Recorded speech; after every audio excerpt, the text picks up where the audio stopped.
you were pretty radical in your vision already from the beginning, so it made it easier for us. Well, I think we started out with, we talked, and then there was a first script where you all kind of threw it on the paper, and then we started talking and said, well, let's scratch that, let's change that, let's condense it, because there's a lot of music that of course will take space.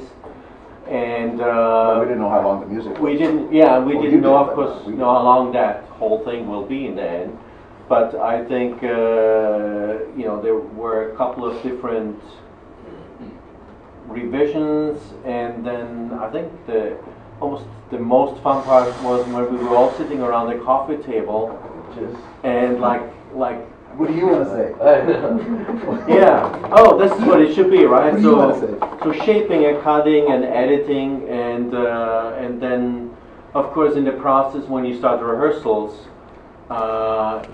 you bring in the people who inherit these parts, and then they bring their personality into it. Where we say, that doesn't really work with that person. They would say this, or they started saying other things and said, yeah, that's good. So I think that's the informative process. Then also of having singers that are actors, that can be actors, that bring their own personality. That's new work. It's completely new work, and that's what makes it fun. Yeah, and for them it's a completely new work. So the music, again, as it is, we moved it around. It became different voice types. Some of it. One song became a duet, or they became, so it was shifting around within the piece, and just finding within the storyline that we created, then finding the songs that they would make sense, and also that the story would move in a way that's interesting and not, having.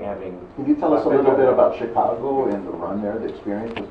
So we went there for the run. So the piece premiered in Chicago in November, I believe. Was it something? Yes, it was in November, and unfortunately we weren't able. I mean, the ideal thing is we have you in the room, right, and we rehearse and we do that. The way we did, we just had a rehearsal, and then I just sent an email, or I called and said, hey, we want to change this, or we need a little bit more here, and so we got new text. I think we treated it as basically a new work. When you have a new opera, then everyone knows, okay, this is what we start with, but we all know it's going to change as we rehearse it.